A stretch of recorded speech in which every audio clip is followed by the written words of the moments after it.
सामाजिक आर्थिक समानता के लिए छेड़े गए अभियान के तहत बिलासपुर के जिला परिषद भवन के सभागार में state coalition for legislation of schedule caste schedule tribe sub plan की प्रदेश स्तरीय बैठक संपन्न हुई। बैठक में सभी वक्ताओं ने एक स्वर में प्रदेश सरकार से तेलंगाना की तर्ज पर SC/ST सब प्लान के लिए विशेष एक्ट बनाने की पुरजोर मांग रखी ताकि संवैधानिक प्रावधानों के अनुसार बजट का आवंटन हो। जो हमारे प्रदेश में एक शेड्यूल कास्ट कंपोनेंट प्लान है जिसके लिए कि अलग से बजट एलोकेशन होती है,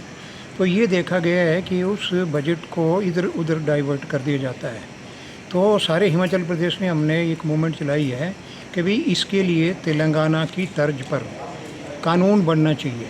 क्योंकि अगर कानून बनता है तो फिर हेरा फेरी नहीं हो सकती है और हम कोर्ट ऑफ लॉ में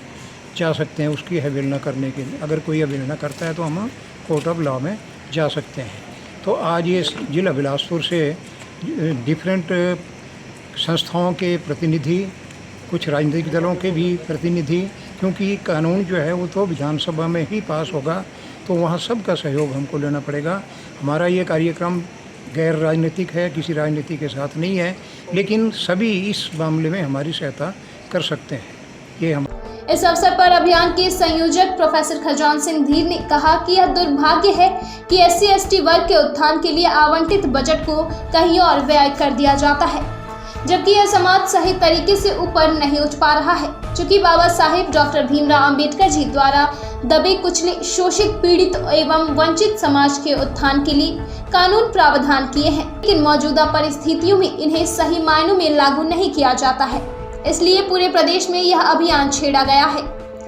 वहीं प्रेमी state coalition for legislation of schedule caste schedule tribe sub plan की ओर से ये जो आज की बैठक है बिलासपुर में, ये पूरा प्रोसेस हिमाचल में 2013-14 से चल रहा है कि नेशनल लेवल पे भी कोलिशन बना था, national coalition on legislation of schedule caste schedule tribe sub plan. उसी के तहत हमने हिमाचल में भी शुरुआत करी है और एक मुद्दा आधारित गठबंधन है और हम ये मांग कर रहे हैं कि तेलंगाना राज्य की तर्ज पे हिमाचल में भी अनुसूचित जाति जनजाति उपयोजना का कानून बनाया जाए। इसका जो नुकसान हो रहा है समाज को जब से कानून बना है 1990 के बाद, जो 2011 से पॉपुलेशन के प्रोपोर्शन में इसकी एलोकेशन हो रही थी, परंतु वो डाइवर्ट हो रहा है पूरा पैसा और वो पैसा समाज पे नहीं खर्च हो रहा है। हम चाह रहे हैं कि जैसा तेलंगाना में एजुकेशन पे खर्च हो रहा है, हमारे बच्चों का हायर एजुकेशन के लिए पोस्ट मैट्रिक स्कॉलरशिप है, अब्रॉड के लिए NOS की तर्ज पे वहाँ स्कॉलरशिप मिलती है। एक दलित बंधु योजना है जिसमें 10 लाख रुपया जो सरकारी कर्मचारी नहीं हैं अपना रोज़गार चलाना चाहते हैं उनके लिए 10 लाख रुपये की योजना है अपना स्वरोजगार चलाने के लिए। स्टार्टअप की स्कीम्स हैं और इसके साथ साथ वहाँ एक जो आवासीय भूमिहीन है उनके लिए भी 3.5 एकड़ ज़मीन जो खेती करना चाहते हैं उसके लिए योजना है। और पूरे देश में 125 बच्चे जो हैं हमारे वो जाते हैं नेशनल ओवरसीज स्कॉलरशिप के माध्यम से विदेश, परंतु अकेले तेलंगाना से 115 से 130 बच्चे हर साल जो है विदेश में पढ़ाई करने के लिए जाते हैं। तो हमारे प्रदेश में तो स्कॉलरशिप का इतना बड़ा घोटाला हुआ, फेक जो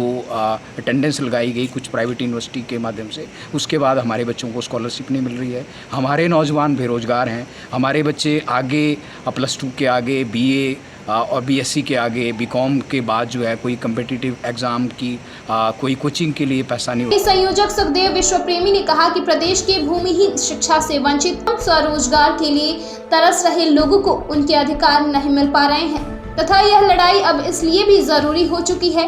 कि न सिर्फ कानून या हक बल्कि संविधान भी खतरे की जद में है।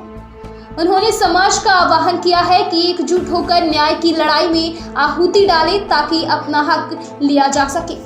हिमाचल प्रदेश से विनोद चड्ढा।